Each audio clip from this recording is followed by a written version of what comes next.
Hello, welcome back to the podcast and another solo episode. So it's just me today, and I've got a really interesting topic that's something really close to my heart that I want to share with you all. And it's how to overcome your acne and the 10 steps that you need to take to get clear skin. So before we dive into that, I do have a few announcements that I want to cover. So first of all, I'm back from my holiday, had a really good time. I went to Cornwall in England, so St Ives is the coastal town that I went to. I go every year with my family, and we had a great time. The sun was shining and it was a beautiful time. Ate some nice food, but unfortunately had a bit of a illness on the way home. So it's a drive home down the motorway for about 8 hours, and for 4 of those hours I was violently sick. Every half an hour I was having seizures, I was sweating and blacked out, didn't really know what was going on. So it wasn't a fun drive home, but I'm alive and I recovered pretty quickly from that.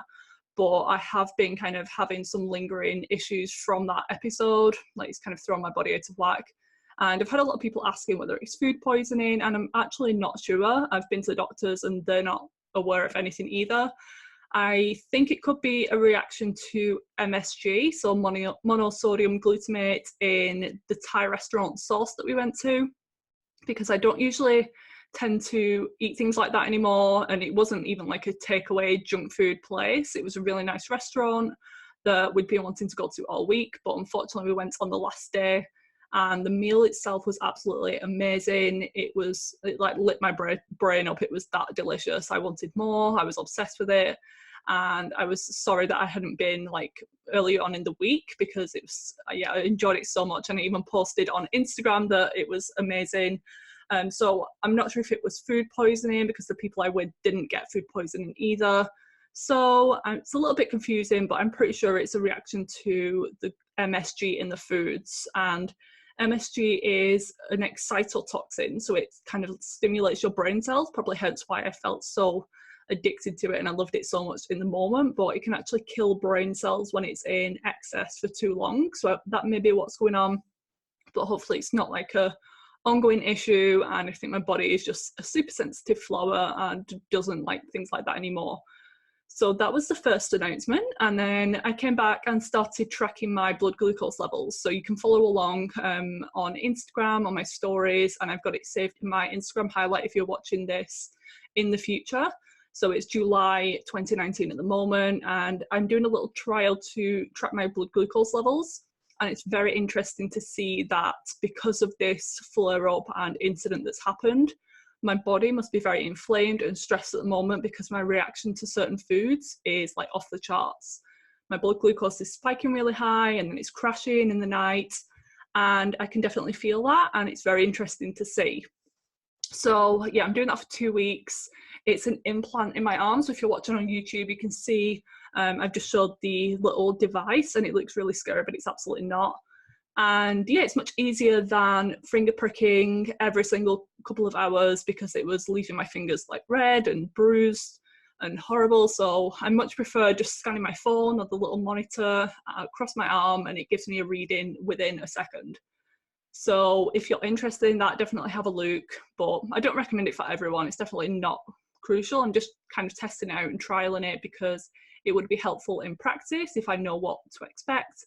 Using it with clients who have maybe insulin resistance or PCOS, metabolic issues, it would be a very useful tool. So I haven't made my mind up fully on it yet, but so far I'm enjoying it. Okay, so on to the final announcement before we get on to the start of the podcast episode. And I wanted to let you all know, you may have seen it on Instagram last week, that I'm opening up a group coaching program in September 2019. So in a few weeks' time now, there's going to be 10 ladies who I'm going to take into a group coaching session. It's going to be weekly coaching calls, and it's a much cheaper option than working with me one-on-one, because my prices will be increasing in September as well for the packages that I offer.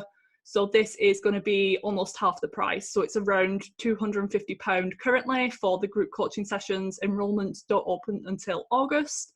So if you're interested, get on the wait list, send me a message, send me an email, So I just wanted to cover some of the things that we will be going through on that course as well. So it's for the women who are struggling with hormonal imbalances. They have fertility challenges, PCOS, PMS, endometriosis. They may not even have any diagnoses at all. They may just be feeling flat or moody, or they have irregular periods, really erratic periods, heavy bleeding. They feel fatigued.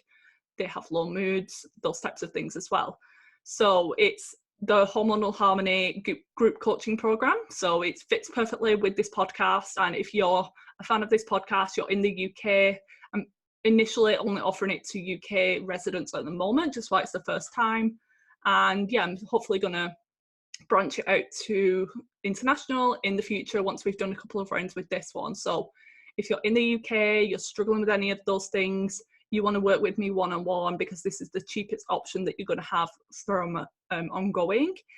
You're going to be in a community of like-minded women, weekly coaching sessions on video.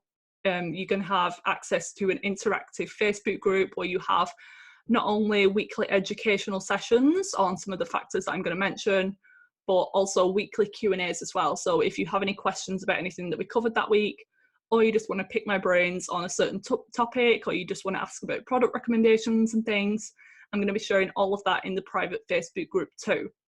So each week, we're going to be going through a different pillar of hormonal health. So there's different factors that are crucial for hormonal harmony. The first one being blood sugar regulation. So I've just mentioned my experience with that currently. And if your blood sugar isn't balanced, your hormones aren't going to be either, particularly if you have metabolic issues and PCOS. So if your blood sugar is not balanced, your body's not going to care if you have acne breakouts, which we'll cover today. It's not going to care if your period's on time, if you're fertile, because it's a life or death situation. If your blood sugar goes out of this narrow range, it could be life-threatening. So that's really important. So I'll teach you how to eat for optimal blood sugar balance and how to use food as medicine as well. So I'll really teach you the ingredients to use and avoid, how to build your plate, the high quality proteins, healthy fats, those types of things as well, medicinal foods based on your current issue. There's certain foods that may be things to focus on, and really emphasizing your diet as well. Second week, we'll go into how to supercharge your digestions, because gut health is another thing that needs to be optimal for your hormones to be optimal as well. Your gut not only affects digestive symptoms, so you may not even have any bloating or gas or reflux, but if there's a dysbiosis in there, so an imbalance of good and bad bacteria, your hormones may be impacting because of that, because of the inflammation that's going on, the nutrient deficiencies that may cause as well. So yeah, I'll teach you how to supercharge your digestion, reduce your bloating, and poop like a champ, which I think we all want to do, and most of us aren't. We're either going too much or we aren't going enough, and that's a really big problem. Third week, we'll go through your adrenal health. So your adrenals are your stress producing glands, and I'll share some simple ways on how to manage stress, because I'm not someone who will tell you to like quit your job and meditate every single day, because that's not real life for most people and not achievable. So I teach you how to manage your stress, whether your cortisol may be too high or too low or just out of whack. After that, we'll cover things like environmental toxins, so making sure that you're using the right products, skincare, household cleaning, give you my product recommendations, and I'll teach you the long-term impacts of some of these things and how to reduce your exposure in your environment. And finally, understanding your hormones and your menstrual cycle. So the whole goal of this is to be fun and educational, and to provide you with the information to take care of your body for the rest of your life. So I'm going to equip you with all of the resources, different handouts, and you'll have access to all of this information forever. If you save that, then you've got it to refer back to in future years when some of these symptoms may crop up. But we'll talk about the menstrual cycle and how to troubleshoot things, maybe if it becomes a little bit too early or late one month, if you don't ovulate, things to look out for, and things that you can do really simply to improve that situation. And as I mentioned, the private interactive Facebook group, you'll get to chat with other women in the UK, maybe someone who lives nearby to you. You can meet up, you can help each other out, act as support systems. And yeah, I think it'll be really fun. I'm so excited to do this. It's been on my list for a while, but I finally got round to it So if you're interested in that, then please get in touch. You can send me an email, send me a DM, and like I mentioned, the enrolment will open in August. So there's only 10 spots available, and I've had a lot of interest in it already, so I'm pretty sure it's going to fill up pretty quickly. So let me know if you're interested, and I'll be sure to update you on the information with that one. Okay, so on to today's episode of 10 steps to clearer skin. What I will say is, even if you're not dealing with acne, I think most of these things will apply. There may be slight tweaks, but a lot of skin symptoms and conditions all have similar root causes, as you're probably going to see with this as well. So you don't necessarily have to have a diagnosis of acne or struggle with it really badly. Your thing might be psoriasis or eczema or keratosis pilaris or dermatitis. You can absolutely implement some of these things and you will hopefully see an improvement as well. Okay, so my personal story, if you've listened to episode 1 of this podcast or just heard me talk on social media about my journey, acne has been one of my worst symptoms that I struggled to get rid of for a long time. I'd say from the age of 18 to 22, 23, it was quite bad. And the majority of that time, I was actually on the pill as well. So the pill did help to reduce my breakouts, but it never fully cleared up. I'd say there was always every month a breakout, and they'd be the deep cystic ones that I'd have. And I could probably list 10 skin complaints that I've had in my life. So I've had seborrheic dermatitis, which affects your scalp, so your hairline, and around my nose. And between my eyebrows, it becomes really flaky and oily and really itchy sometimes as well. And I've dealt with acne, like I mentioned, which would be usually in the lower part of my face, but I've had it like pretty much all over as well, which is fun. And the different types of acne, so blackheads, whiteheads, deep painful cysts that you can kind of feel without even looking in the mirror. You wake up and put your finger on your face and it's swollen and really painful sometimes.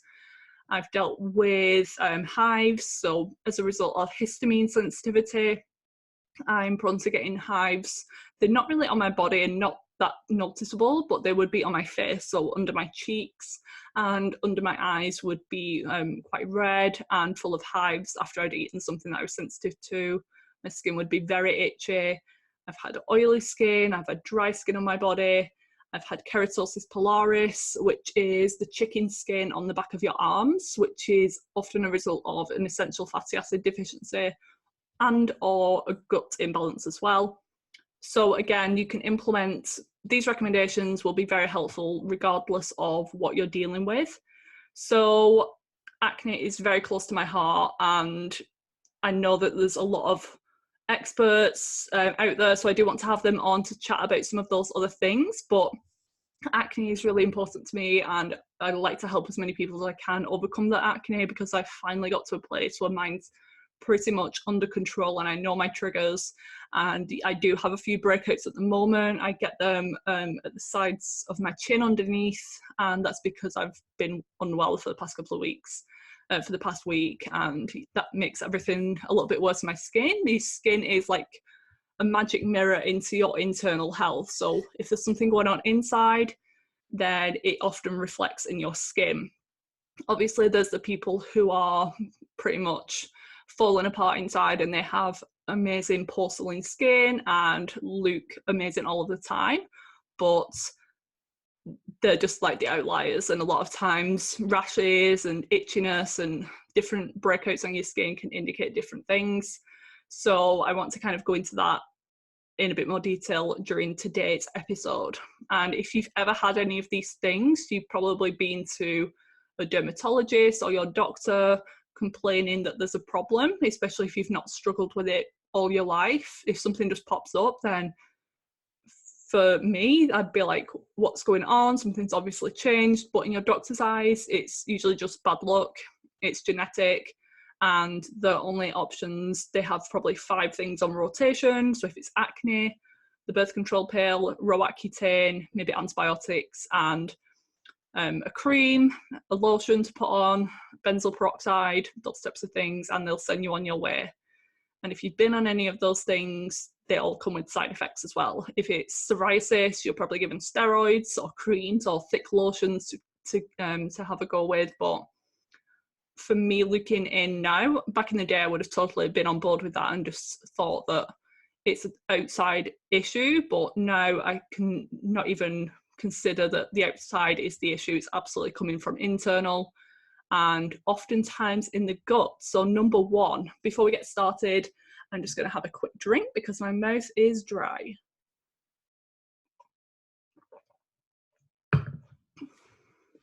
Okay, so step one is you want to heal your gut. This is the most important part, hence why it's number one. But what I will say from the other ones, they're not really in any order, but I think healing your gut is number one when it comes to skin problems, because the gut skin connection is so huge. There's been multiple different papers on that.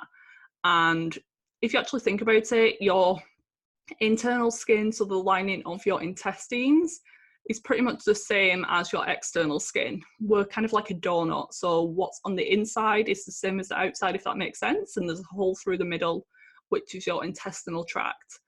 So if there's inflammation inside, if there's bacterial overgrowth, there's also bacteria on your skin. So we have a microbiome inside, but also reflects on the outside as well. So if there's inflammation or dysbiosis or too many bad bacteria, not enough good, then that can reflect in the skin as acne, eczema, psoriasis, etc. And your skin is actually part of your immune defense. So it isn't just there to keep your body all together and protect you from things. It actually helps to excrete things. It helps to absorb things like the sunlight, vitamin D, certain nutrients. When you put them on, they can all absorb through your skin. And it's also important for excretion through sweats and sebum.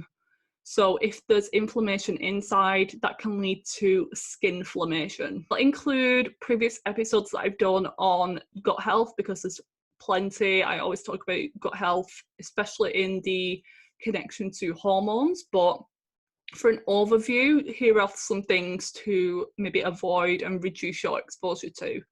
The first one being unnecessary medication use. If you're on a prescription, if you have a medical condition, if you're dealing with something and working with a practitioner, then please don't just stop your medication. But if you're just taking painkillers every week, if you're taking antacids or omeprazole just because you get reflux all of the time, then some of these things can actually impact your gut health, which will have an in-turn reaction and effect on your skin as well. So the birth control pill is a big one. Sometimes the pill cleans up skin, so it makes it look beautiful because of its hormone suppressing effects. Other times it can actually make skin worse. And yeah, it really depends on the individual, what type of pill it is, those types of things. Medications like stomach acid blocking medications, I've mentioned omeprazole, but Tums, Gaviscon, these things suppress your stomach acid, so it makes it harder for you to break down your food correctly, absorb the nutrients, and you're more likely to develop bacterial overgrowths, nutrient deficiencies because of that as well. Artificial sweeteners are another thing to avoid, as is refined sugar, because sugar feeds the not so great bacteria and also yeast if that's present. Everyone's got yeast, but some people are more prone to getting an overgrowth. And if your diet is filled with sugars, processed foods, alcohol, then you're much more likely to experience that as well. Artificial sweeteners, although they don't raise your blood sugar, so they may not affect your skin in that aspect, they actually act as antibacterial agents in your gut. So they kind of kill off your good bacteria, and that allows other not so great things to overgrow as well. And just things like processed packaged foods that have got a lot of additives and fillers and unnecessary ingredients, they can all harm your gut health, as can chronic stress. So stress is a whole nother subject on its own, which we'll come over in a couple of moments, but chronic stress can shut down your digestive enzyme production, so the stomach acid, but also your bile, your pancreatic enzymes, your enzymes in your small intestine can be destroyed because of stress as well, because If you're eating something and you're stressed, your blood is going to be shunted away from your gut into your extremities so that you can run and fight things off if necessary. And digestion isn't really necessary for short-term survival. So your body doesn't know the difference between a stress that's just happening for the moment. It thinks it's going to be happening long-term. So it really diverts all its energy and resources away from producing these enzymes and acids, because they can be very energy intensive and difficult to make, require a lot of ATP from your body. So if you're stressed, your body is taking all of that away and putting it into other important functions in your body. Then if you've looked at all of those things and avoided these things as well, and you're still not improving, then it's important to investigate things like gut infections. So SIBO, small intestine bacterial overgrowth, they've even done studies that have shown that people with SIBO often have acne and vice versa. So there's a huge connection with that, because if there's bacteria in your small intestine where they shouldn't be, ideally they should be in your large intestine, where they ferment and break down your food and produce nutrients and energy and vitamins. If they're in your small intestine, they're actually hindering absorption. That's where the absorption takes place. And they can also stimulate your immune system, because a lot of your immune tissue is in that location as well. So they can just mess things up, cause a lot of problems, and that can reflect in your skin quality, healing, breakouts, all of that. And what I will say is that your skin will never improve if you've got a chronic gut infection in there. So it really does need to be ruled out. And I'm not talking about the stool test that you may have done from your doctor, and they've told you that everything's fine. Maybe they've looked at H. pylori or ruled out celiac disease, but it can be much more complex than that, and you need to dig a little bit deeper. So the only real test that I do anymore for digestive function is the GI map. This is something that I offer with clients, and there will be an upgrade in the coaching program for you to get a discounted way of working with me as well. So if you wanted to run a test, then that's absolutely available as well. And you get access to like one-on-one coaching during that, if that's important to you and you want to dig a little bit deeper. But the GI map is very comprehensive, looks at your digestion and absorption markers. It looks at bacteria, yeast, parasites. Parasites are actually very common, so don't think you don't have them because maybe you haven't been abroad or you haven't ever had food poisoning abroad. You can get them in the UK, you can get them in the US very commonly. Probably 60-70% of stool tests that I run often come back with a parasite, and you need to see what it is with a test to have the correct treatment, because a lot of these things have similar symptoms, but they all have different treatment protocols. And it's important to always test and not guess when it comes to gut health. Because of that reason, you could be on an anti-candida diet for a year, go really low carb, take all of these different anti-candida herbs and not see any results. And that's because sometimes sugar cravings, bloating, itchy skin can be due to a parasite, not candida. So you've been wasting all of your money and time focusing on that, and it wasn't the problem in the first place.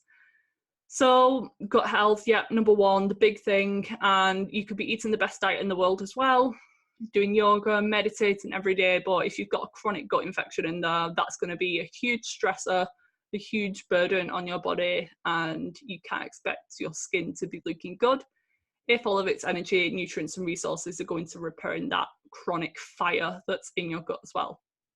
Okay, so number two is you're going to want to support your liver detoxification. And yes, your liver does detoxify itself, and that's why it's there. Some people say that we don't need to do anything. Detoxes are a fad, don't listen to them, they're money-making schemes. But it's actually a fact that some people have slow detoxification systems. The liver is functioning, but it's not keeping up with the demands of the modern world and all of these environmental toxins, medications. Stress can overburden your gut, stress can overburden your liver, as can poor gut health. So if you've got all of these gut symptoms going on, all of that waste and byproducts are going to be sent to your liver, which can be overwhelmed. So environmental toxins like heavy metals, pesticides, poor water quality, plastics can all burden the liver. and your liver has a huge requirement for nutrients. If you've ever seen the liver detoxification chart, I recommend you Google search that. So type in liver detoxification nutrients, go on the images and have a look, and you'll be shocked how many things that there are. So phase 1, there's a lot of B vitamins, there's vitamin C, antioxidants, vitamin E in there to convert the toxins, which are natural, maybe naturally produced or found in the environment. Phase 1 converts them into an intermediate step, and most people are fine with phase 1. Some people are actually fast phase 1 metabolizers, so they're processing all of these toxins, but they're actually getting them to an immediate step where they're actually a bit more toxic than they should be.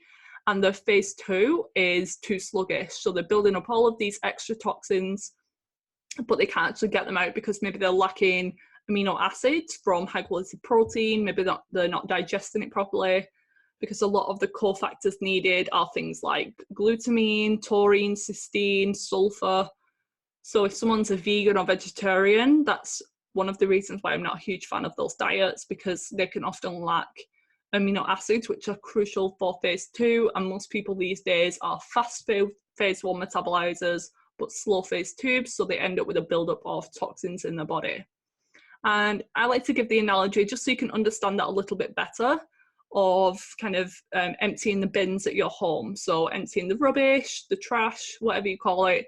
Here's a little analogy that I think will help you to understand that a little bit more. So your body creates its own toxins naturally from metabolism, from processing your hormones. Once they've been used, they need to be sent to the liver and then out through the body to be excreted and eliminated. So you can imagine phase 1 being like you're collecting all of the bins from your home, so getting the one out the bathroom, getting the one out the living room, one out the kitchen, and putting them into one big bin. So that would be phase 1. You're collecting everything up and taking it to the kitchen. You can imagine if there's a lot of rubbish, there's going to be a huge buildup in that bin, and that can sometimes overflow. So you need to make sure that you're getting that bin outside to the curb for the bin men to come and collect it. So the garbage people to come and collect it from outside. So that would be phase 2, you taking that bin outside to the curb, ready to be collected. If that's not happening, you can end up with rubbish all over your kitchen, all over your home, because phase 1's too fast, but you're not getting it out the system. Phase 3, which is in your liver, when your toxins have been converted from fat soluble to water soluble. They get sent to either the kidneys to be excreted via urine, or they get sent to your bowels to be excreted through bile they get sent to your bowel, to be excreted through bile in your stool. In the analogy type of explanation that I mentioned, that would be the bin men to come and collect it. So the garbage people, they come and collect it and take it out the system. So that's ideally how it works, but you can see if something gets backed up, the people don't come to collect it, it gets all over your house, at the front of your home. If you're not collecting it correctly in your home, then it can just be everywhere. So apologies if that was a little bit rubbish, but hence the joke.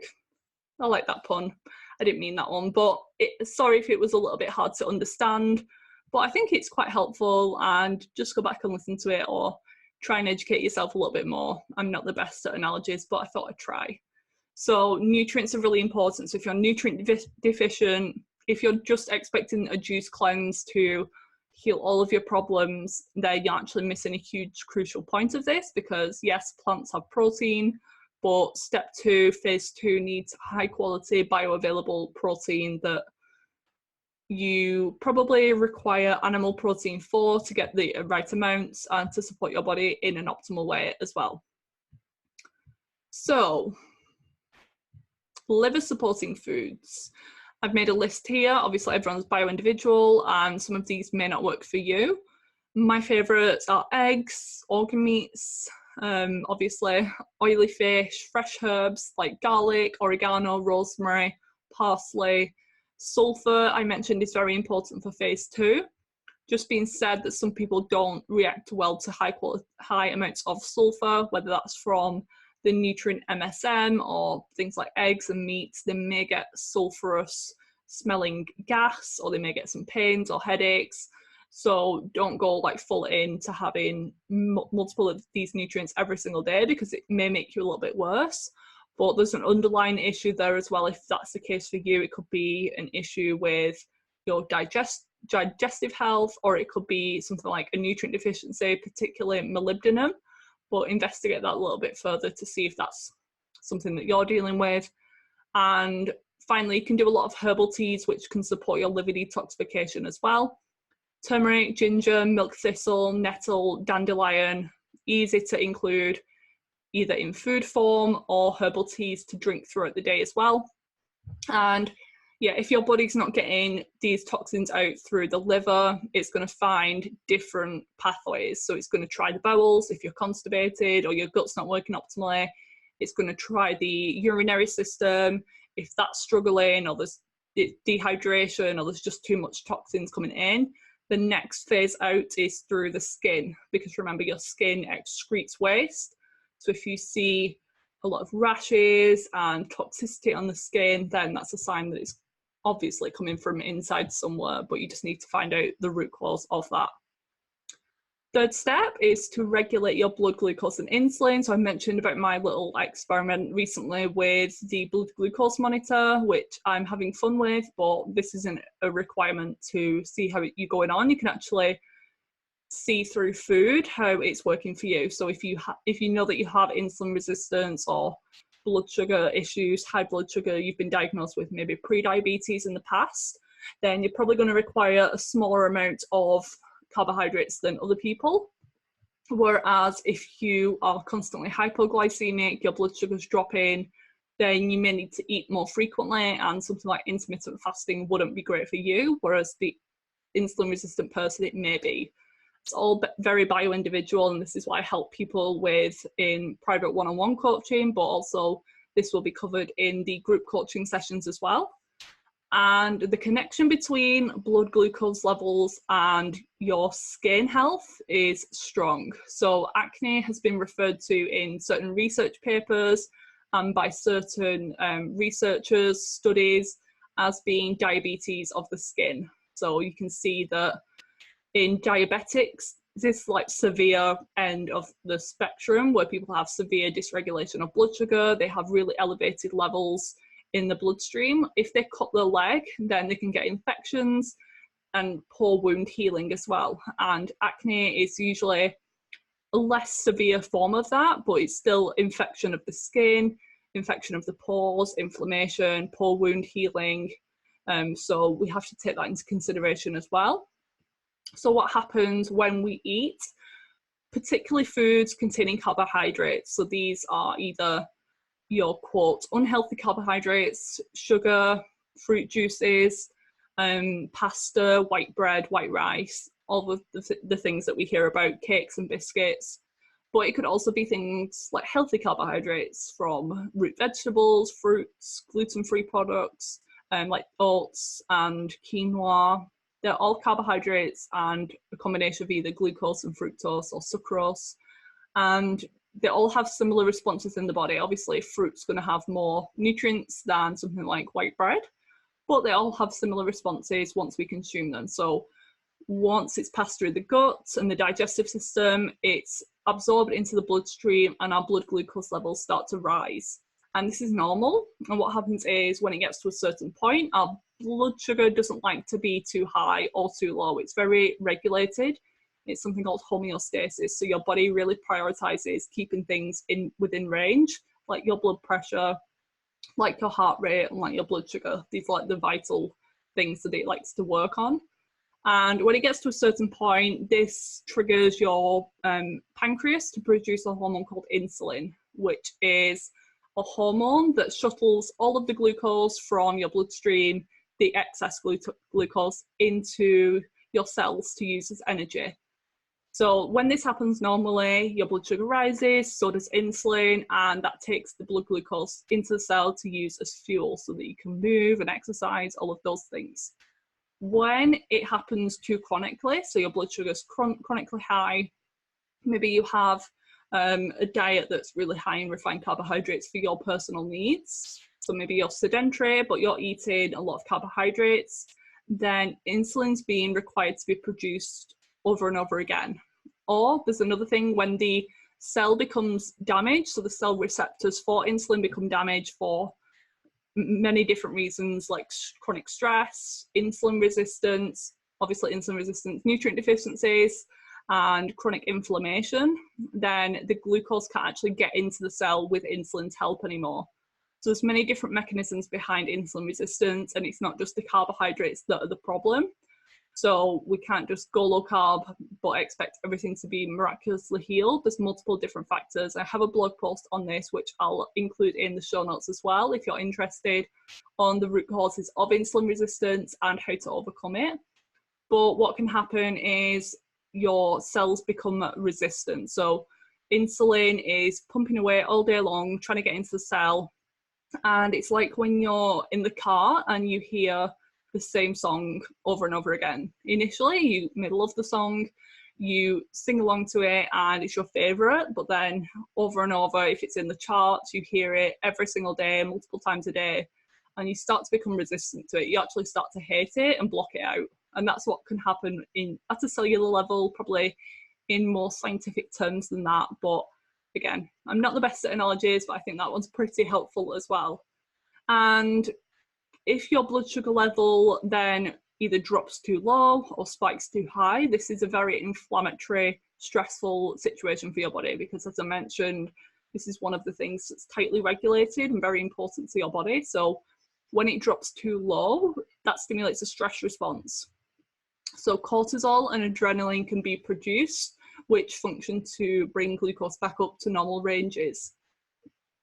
Obviously, this is good in the short term. This is what we want, but you can imagine if it's happening multiple times per day, your stress response is going to be kicking off a lot of the time, and that can really throw you into adrenal dysregulation and other conditions like that, like thyroid issues and even hormonal imbalances like PCOS. You really need to be careful that this isn't happening as well. And when glucose is too high, obviously insulin's going to be right there with it as well, because they're best friends. But for some individuals, high insulin levels can trigger excess sebum production. So sebum is obviously the kind of I don't know, it's like a liquid in your pores that kind of gets clogged up. So sebum gives the oiliness to your skin, so it's produced by oil glands.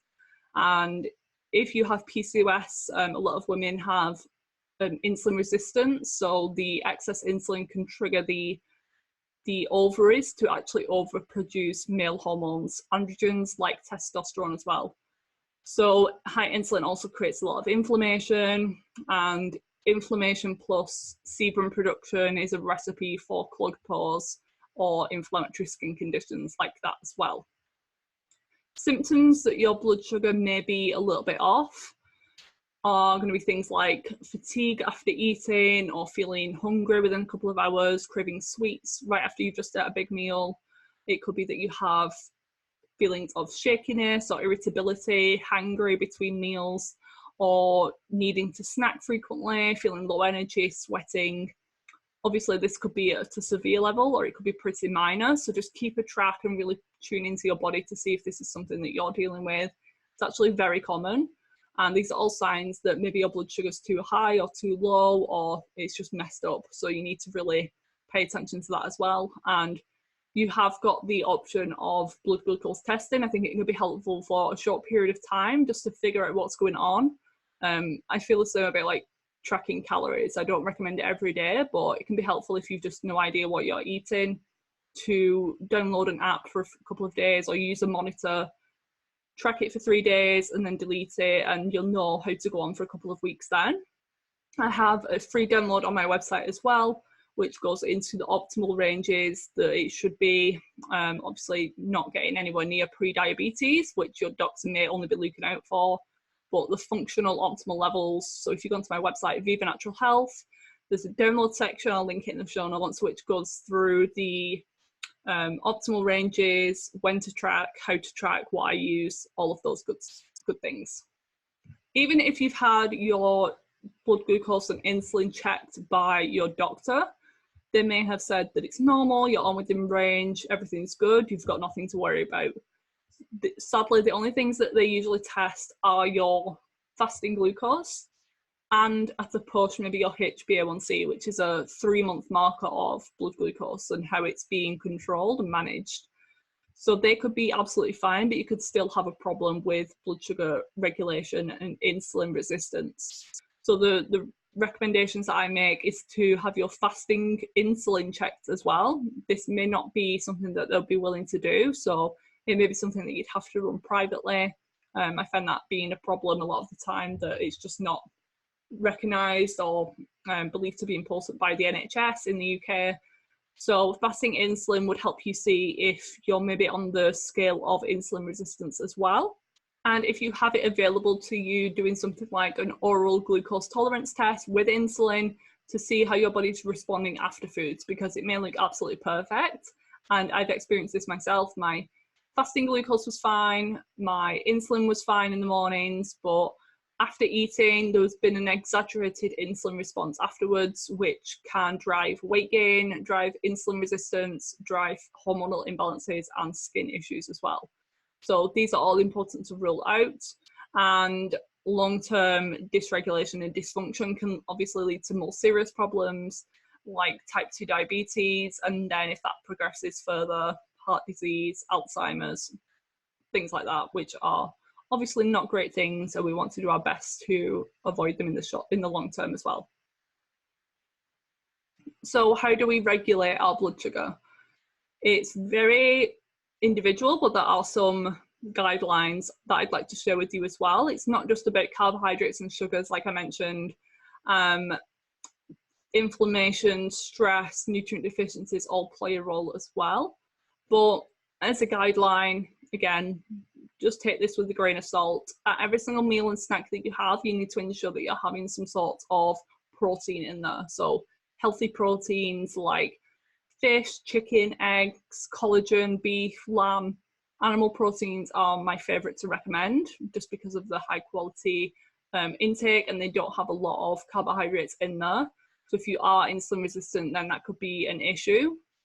So the other thing to combine that with would be a healthy fat. So something like olive oil, avocado, butter, ghee, cacao for some people, which is raw chocolate, nuts and seeds, coconut products as well. All of these healthy fats plus protein helps to really stabilize your blood sugar levels, plus they are the building blocks to produce your sex hormones like estrogen and progesterone, which are important.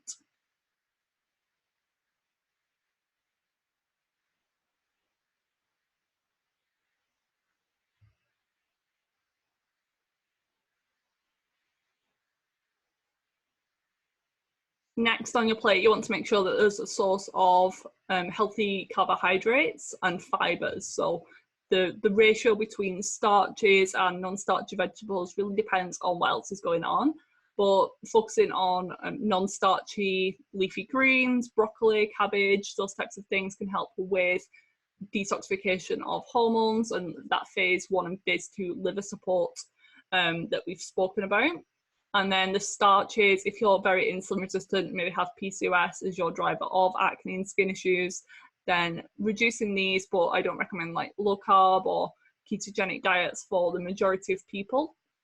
So just pay attention to how you feel, maybe do some tracking and see what works best for you as well. And I have been requested to do more episodes in blood sugar balance and inflammation, anti-inflammatory diets. So absolutely, I'll be covering that in the future. So for now, just focus on real foods that are grown from the ground, that you could have killed or picked or grown yourself, and the carbohydrates that you have, focus on less of the processed packaged simple carbohydrates and more of the fruits, root vegetables that you're probably aware of. Step 4 is to regulate the stress response. And it's not all bad. Stress isn't bad. It's essential for life. It gets us out of bed in the morning. It protects us maybe if we get an infection. It helps us get up and go every single day. But it's the chronic, unrelenting, unresolved stress that's the issue.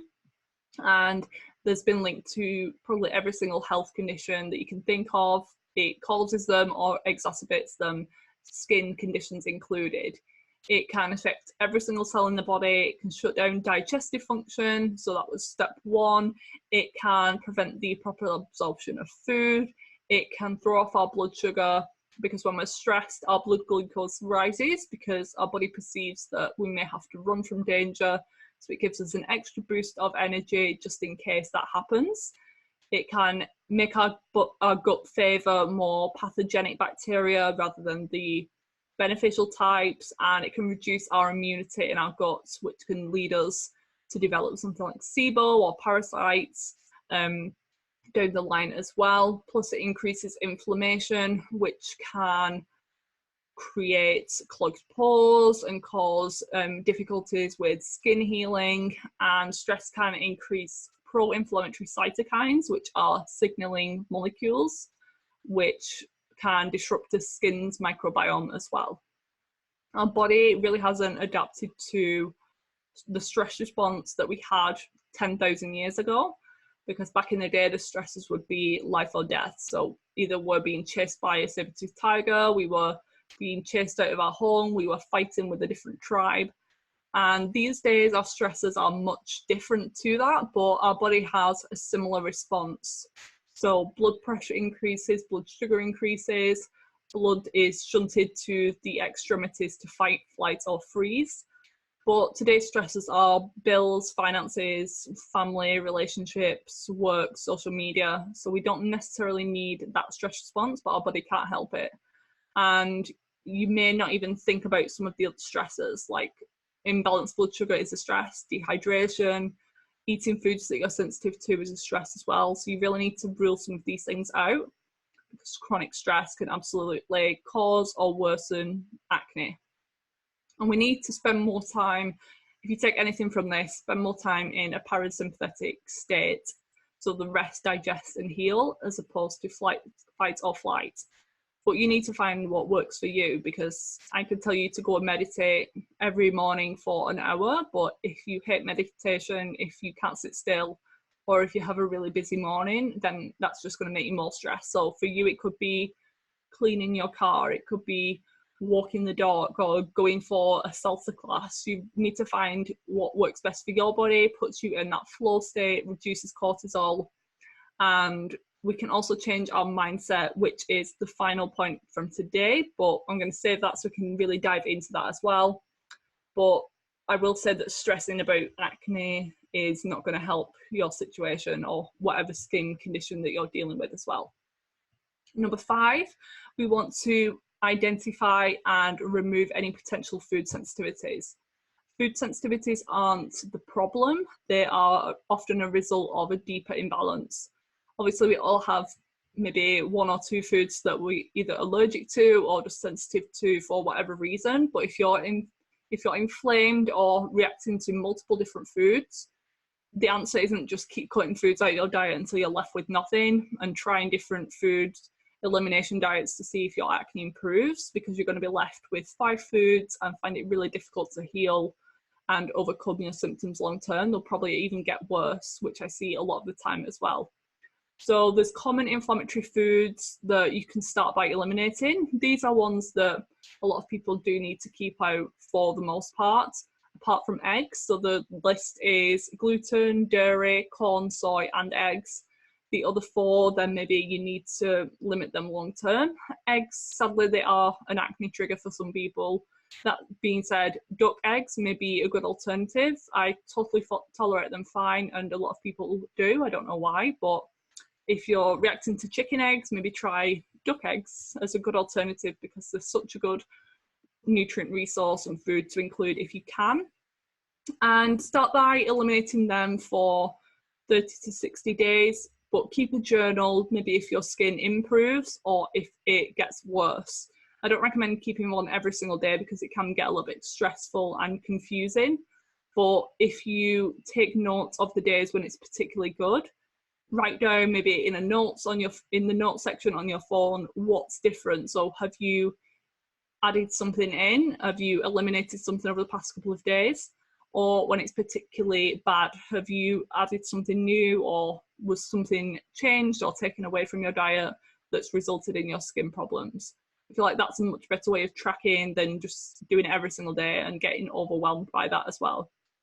So if you're not improving on a healthy diet free from some of these common allergens, you can consider going a little bit deeper. So the next food to consider would be cacao or chocolate. So I'm sorry to give you this news if there's anybody out there who's a chocoholic, but there's a compound in chocolate that can cause a lot of issues for people who are sensitive and maybe acne prone or have eczema, because this can be an issue for those people as well. Even the dairy-free, sugar-free, organic, fair trade, whatever chocolate can still be problematic. For me, it's one of my biggest triggers. So just give it a go, and you can just be aware with some of these foods. You may not have to remove them long term, but if you know that they trigger acne, at least you can be aware that that may be the case. You can accept that and choose to eat it or not, whatever you decide. From there, if you're still having issues and you've addressed all of these other things that I've mentioned about your gut, you've looked at your blood sugar balance, you've managed your stress, but you're still having issues, consider looking deeper into the nightshade family, histamine family, and salicylate family. But what I will say is I don't recommend going this alone because it's very complex and there's root causes to all of these things. If you just remove the foods and reintroduce them and react, and you've not actually worked on your gut health, you're just putting them back into an unhealthy, leaky gut. If you're just taking them out, reintroduce them, your gut's still leaky, then that's a bit of a waste of time, and yeah, you're not going to experience real benefit from that either. So do it at the same time as a gut healing diet, focusing on the other things, and then making sure your immune system's regulated before you reintroduce them, and you've got a much better tolerance to them a lot of the time. So my personal biggest triggers were and still are in excess are going to be chocolate, citrus, so lemon water is a no-no for me. Fermented foods, again, all of the rage these days, but for me, they're one of the worst things. Avocados, almonds, and cashews. I think I overdid the almonds and cashews.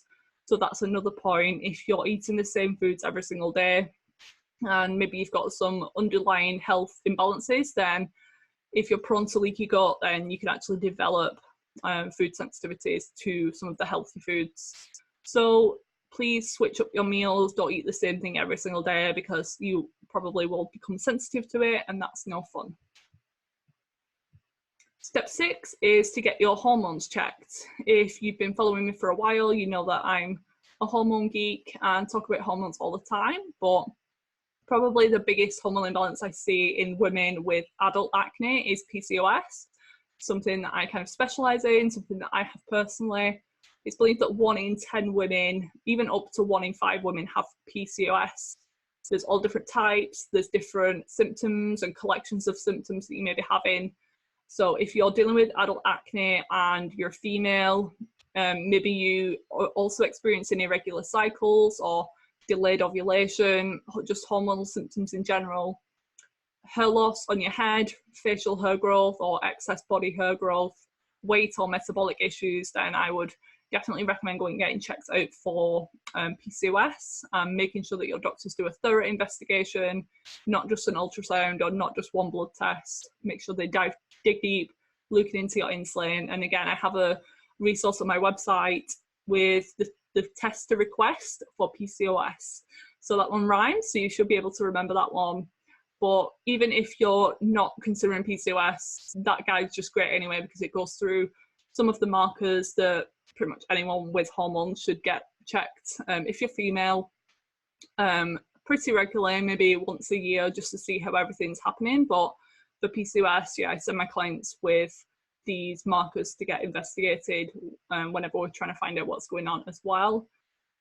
So high androgen levels, which is common in PCOS, but you may not have PCOS and have high testosterone for whatever reason. You don't have to be overweight to have PCOS. You don't have to have cysts on your ovaries. So there's all of these common misconceptions as well.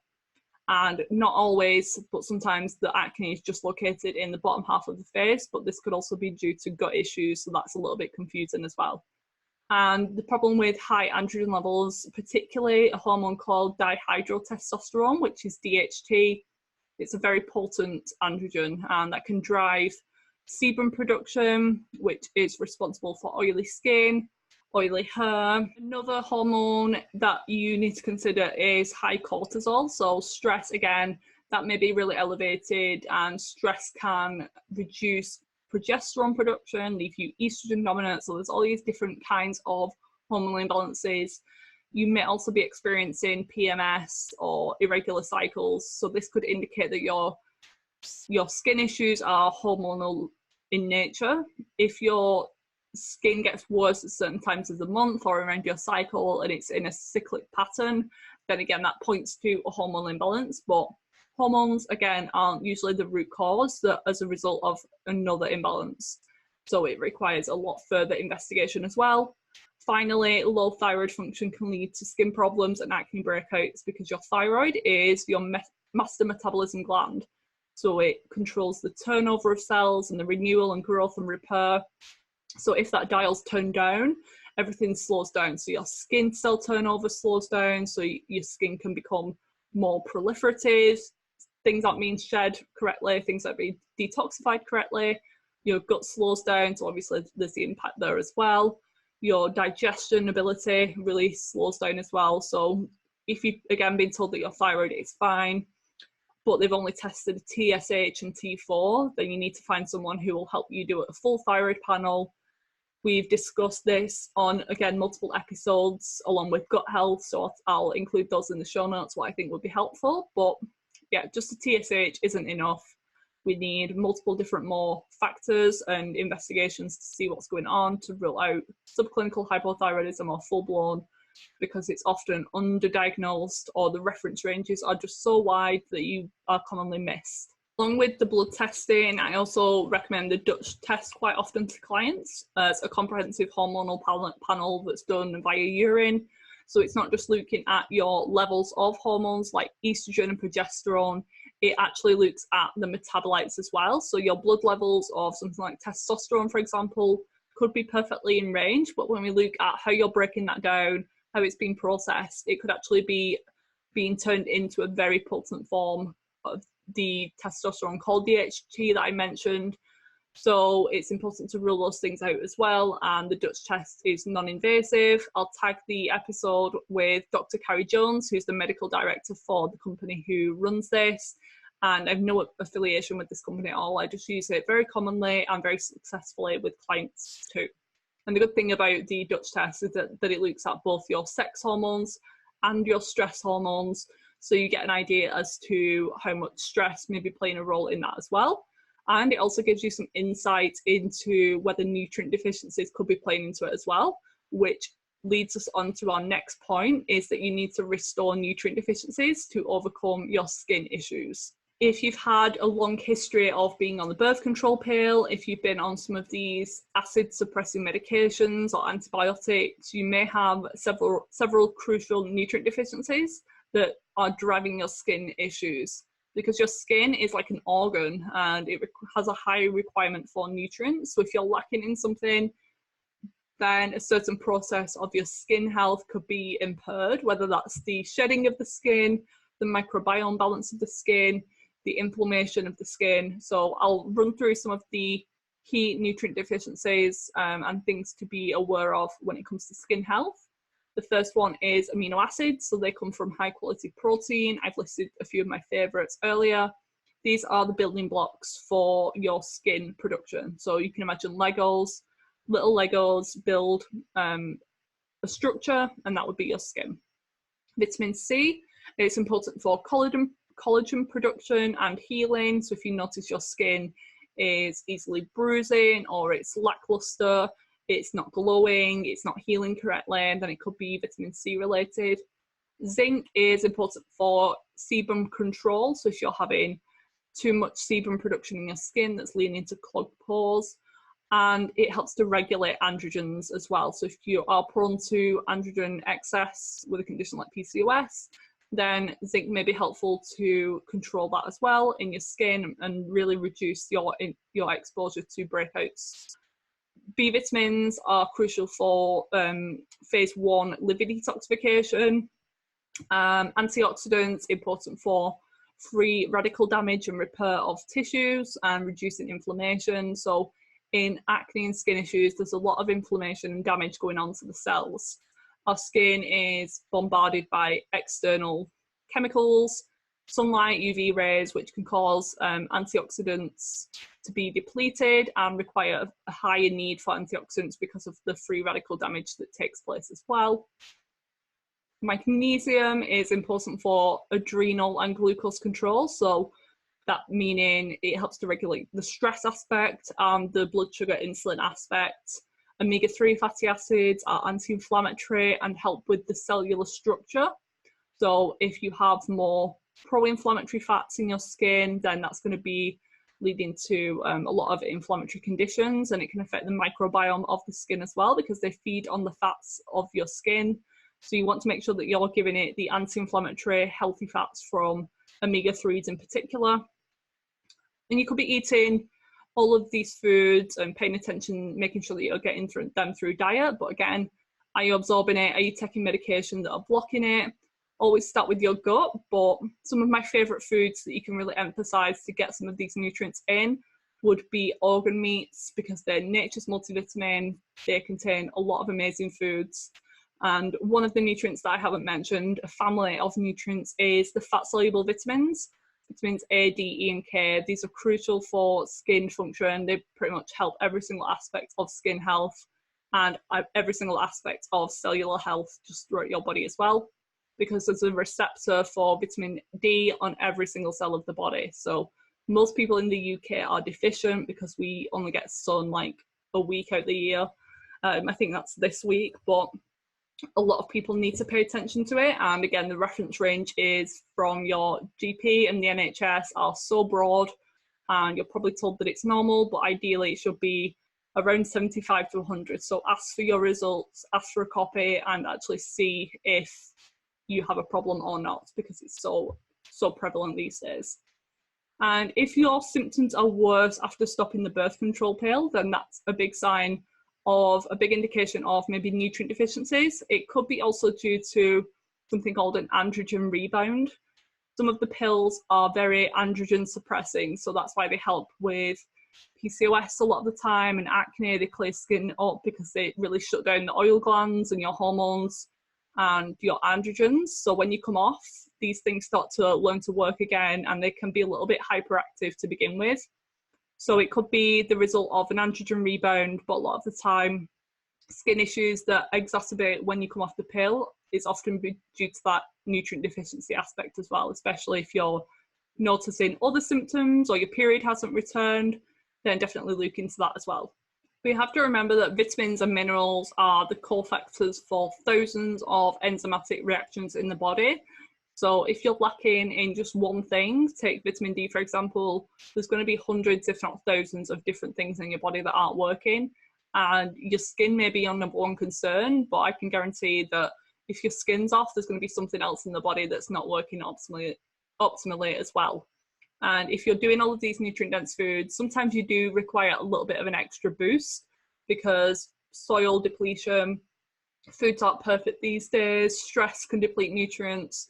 So you can turn to supplements for a therapeutic time to help to restore some of these deficiencies, but make sure that you're not just buying the cheap brands that are full of fillers and bulking agents. Just because you can get 3 for 10 at the local shop, it doesn't mean that they're good or effective. Hence why the ones that I use in clients and practice, and I can definitely recommend them during the Hormones in Harmony group coaching program. So looking at ones that are free of some of these allergens, free of some of these ingredients that can affect gut health negatively. And speaking of supplements and nutrients, there's also an issue with nutrient excess that you need to be aware of, especially if you're trying to do all of the right things. You're taking loads of supplements, but you notice your skin's getting worse. That could be because you're getting too much of a particular nutrient.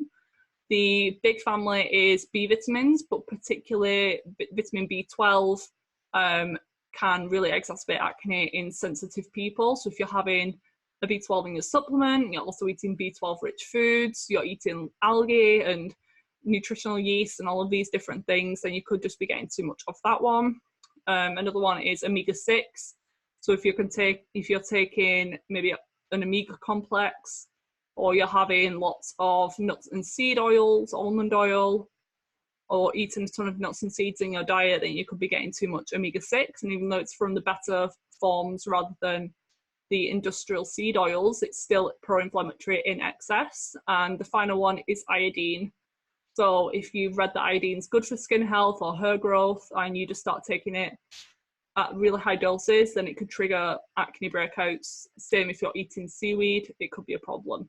The next one is to clean up your environment. So you could be doing all the right things, eating the right diet, organic food, but a lot of people overlook the importance of environmental toxins because they can't see them, and maybe they're not getting the negative reactions straight away from them. They often put them on the back burner and say that it's something that they'll get to eventually. And yeah, I don't expect everyone to completely overhaul their life and buy brand new products of everything in the kitchen and in the bathroom and the personal care products. But it is very important because some of these toxic chemicals in conventional skincare products are skin irritants. So SLS, for example, fluoride in toothpaste can lead to perioral dermatitis. But the other mechanism, how they work, is that a lot of them are hormone disrupting chemicals, endocrine disruptors. So they can actually enter through your skin or on the food that you're eating or exposed to that you're breathing. And they can actually, at a biochemical level, they can actually sit in the hormone receptor sites for things like estrogen and either displace it, so not allow it to work functionally and optimally, or it can actually exacerbate and cause a lot of problems with excess hormones, because your hormones like microscopic and some of these chemicals, so they can actually look very similar and cause a lot of problems in terms of skin health now, but also long down the line as well. If you don't address some of these things and you're constantly exposed, they've been linked to terrible things like cancer, breast cancers, infertility, development of endometriosis and PCOS in your offspring. So if you're wanting kids, then this is something to really pay attention to as well. And you can make your own skincare products and all of these things, swapping your kitchenware into glass or stainless steel or ceramic rather than plastic. So stop microwaving in plastic and drinking from a plastic bottle. In your kitchen, in your home, using non-toxic cleaning products.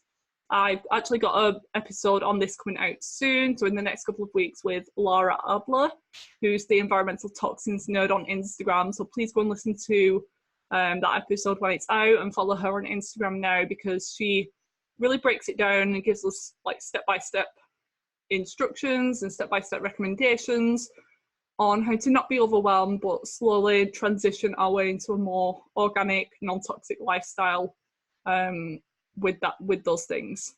Another resource that I like to recommend, point people to, is the Environmental Working Group. The website is an amazing resource that you can maybe scan your products on. They have a smartphone app called Skin Deep. You can scan your moisturizers and your shampoos to see how toxic they are. You can also search the ingredients. So if the product's not listed on the database, then you can actually search ingredient by ingredient and see what they've been linked to, how important they are to swap. So I think you'll find that one really helpful. And again, this is a process. Don't throw everything out unless you're like all or nothing person and are financially able to. But for the average person, just next time you need a new mascara, buy a cleaner brand. Next time you need a new kitchen cleaner, buy an organic, non-toxic one or make your own. It's as simple as that. Okay, so we're nearly there with step number 9 is to correct your skincare regime. And I'm absolutely no expert on, I'm not like an esthetician or expert in this area, but I've been taught a ton about this from my friend Sarah at Healthy Skin Glows. We did an episode, I think it was episode number 4 or 5. I'll link that in the show notes as well.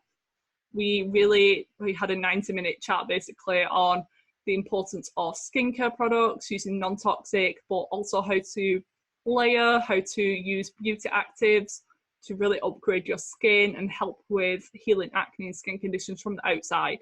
So I believe that probably 80 to 90% of it is internal, but the rest can be external factors as well, because certain products can clog the pores, it can affect and disrupt the skin microbiome, too much stripping of the skin, too much exfoliation, too many harsh products and chemicals can actually exacerbate things and make things worse. And if you dry your skin out too much, it'll produce too much oil. So the skin barrier is so important, and I learned a ton about this from Sarah as well. I had no idea about ceramides and hyaluronic acid and all of that, but I've learned so much, and my skin has really improved since incorporating some of her advice as well. So please listen to that episode. Go and follow Sarah at Healthy Skin Glows. You'll find a ton of important information on that as well. But some key points that I've learned is to keep exfoliation to a minimum. So before, I was definitely one of those people who are using the Sensitivities apricot scrub multiple times per week, and the Clarisonic every night, and clay masks and acids and all of these things. My skin never looked worse, really. So she recommends keeping it to a minimum, maybe once or twice per week. You may not even need that much, but as you get older, your skin naturally, the natural exfoliation process does slow down a little bit, so you may require more as you get older. But using something really gentle, she recommends ground oats, which I find to be helpful as well, and not using too many chemical products. And if you do a physical scrub one day, not doing a chemical scrub on the same day as well, because that's just too much. So twice a week is a good place to start. She also mentions about the importance of beauty actives. So I've personally used green tea extract, niacinamide, hyaluronic acid and vitamin C with great success, but everyone's skin's different, like the food aspect, everyone's bio-individual. Another really helpful thing that has been game-changing for me is raw manuka honey. This couldn't get any simpler or easier and more natural, but basically using raw manuka honey as a face wash a couple of times a week if my skin's clean and I've not worn any makeup, or using it as a mask for an hour or so after cleansing once a week, because it's naturally antibacterial, but it's not going to disrupt the skin microbiome too much. It helps to draw in moisture, it helps to repair and heal any present acne marks or hyperpigmentation or scars. They actually use it in hospitals and things on wounds because it's that effective. I've also found that clay masks, every so often, if your skin's quite oily and prone to clogged pores, then clay masks can be helpful too. My personal absolute favourite is the Lena Wild clay mask. I forgot the name, but I will add it into the show notes as well. But her stuff is very gentle, gently exfoliating, and it's a mixture of different clays, things like green tea, matcha powder. So I absolutely love that one. But a cheaper alternative is the Amazonian clay mask that you can get on Amazon. Pretty cheap and cheerful, and it's got many different reviews on that, so I feel like that's well loved by the acne community. Another thing that's commonly spoken about is oil cleansing. So some people don't tolerate this at all, and it can make things worse, especially if you've got fungal acne, which is often more rash-like and itchy. So please don't use this if you have fungal acne, or think that you might do. The best oils really depend on what type of skin you have. So jojoba oil is usually the most tolerated for whatever your skin, whether it's dry or oily, because it's naturally kind of similar to sebum in the skin, and oil cleans oil, so it's like for like. If you try and clean a greasy pan with just water, then it's not going to help. If you add some oil in there as well, it'll help to pull out all of the grime and gunk, and that's the same with oil cleansing. So if your skin's more dry, I believe that sunflower oil is the best for you to use. If your skin's more oily, grapeseed oil could be helpful. Argan oil is pretty neutral as well, I believe, but please reference to Sarah for that as well. So I highly recommend Sarah's online course as well. I am an affiliate for that, but I thought I'd add it into this episode because I know that some people will just be at the end of the rope and just want to find some answers. So this is absolutely worth every single penny. I actually think it's a steal for what it is, for the information that you get. It's an online course that you go at your own pace and learn about the skin microbiome, lipid barrier, beauty actives, all of these different things to overcome acne and then prevent it from reoccurring as well. So if you use the code Vivian10, so it's VIVIEN 10, then you'll get 10% off that one as well.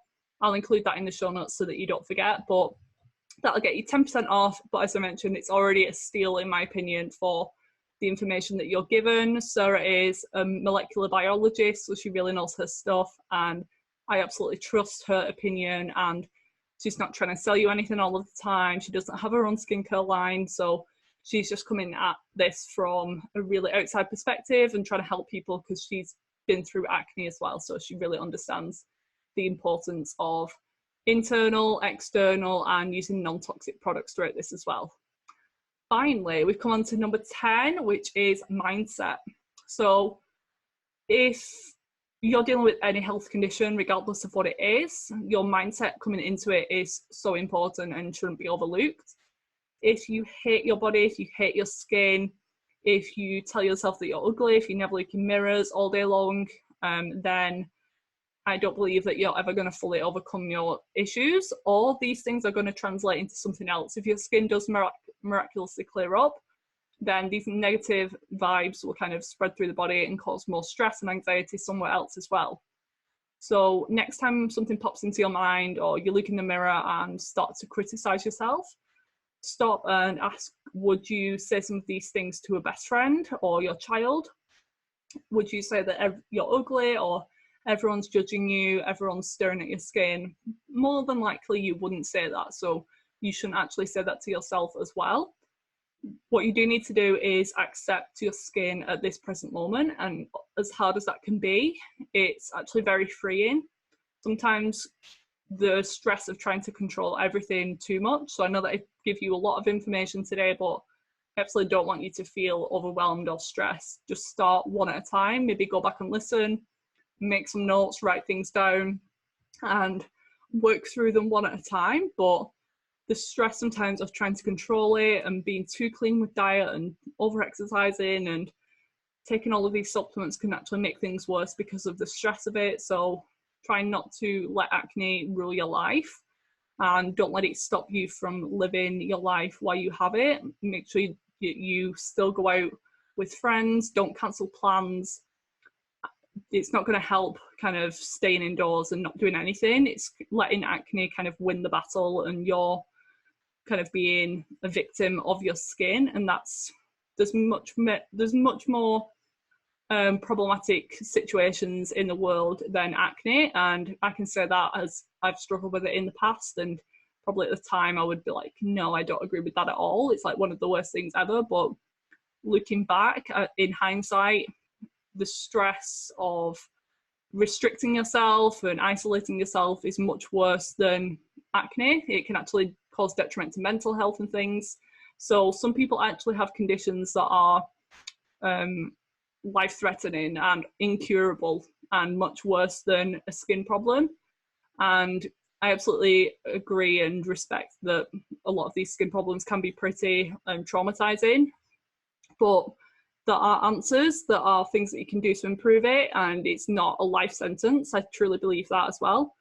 So you have to remember that it's a process too. So it's not going to be an overnight or a quick fix thing. We're so used to that these days with modern medicine and social media and the internet. We want Amazon Prime for our skin within next day delivery. Want it here now. We've got a salad for our dinner, so we should have clear skin already, but that's absolutely not the case. There's going to be days where your skin's worse. There's going to be weeks where it seems to be improving and then something happens, but as long as you're moving in the right direction and there's more good days than bad, then that's a good thing. And what I will say is that the inside out aspect is very crucial. So instead of spending money on serums and exfoliations and lasers and all of these chemical peels at salons, using that money for organic food and maybe an acupuncture session here and there to manage your stress is going to be a lot better received by your body and a lot more beneficial, in my opinion. And don't be trying to do this all alone as well, because it is very complex. As you've seen, there's 10 steps and a lot of them can be quite confusing, especially if you're not in this business. Like for me, this is my job, and I've studied for years and years, like thousands of hours on this, thousands of pounds trying to figure everything out for myself. So this is why I help people these days with the symptoms that they have, because I've been there and I understand, and I look at the whole body, not just the skin as an external factor, something completely separate to what's going on in the body.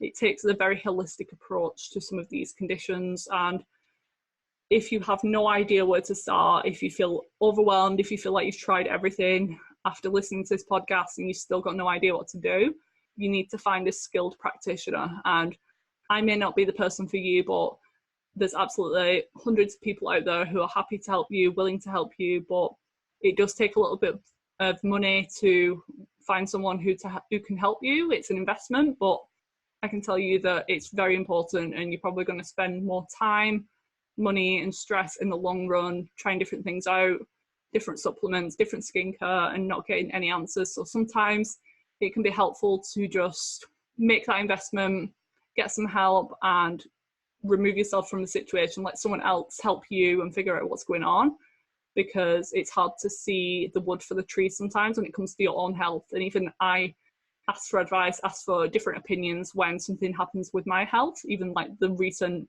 health scare, I was straight asking other people what they think it is, because I'm like, oh yeah, it's this, it must be this, I have to do this, and it was probably something else. So don't feel like you're alone in this journey. I love the acne communities, the acne skincare positivity on Instagram, but again, the people who are accepting it and just living with it and not actually trying to overcome it, then I think that's actually problematic as well, because acne is not normal. It's a sign of a deeper problem as well, and I feel like there's so much that you can do, and it's a sign from your body that something's off. It's a barometer of your health.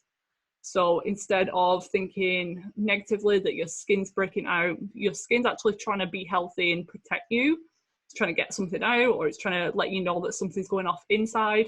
So reframing your mindset and thinking of the positives, being thankful that your body is giving you a sign that something's up, rather than being one of those people who either ignore everything or don't really get any symptoms that they notice, and then down the line they have something more serious happen that's oftentimes less fixable or really difficult to fix, and it's gone on for too long.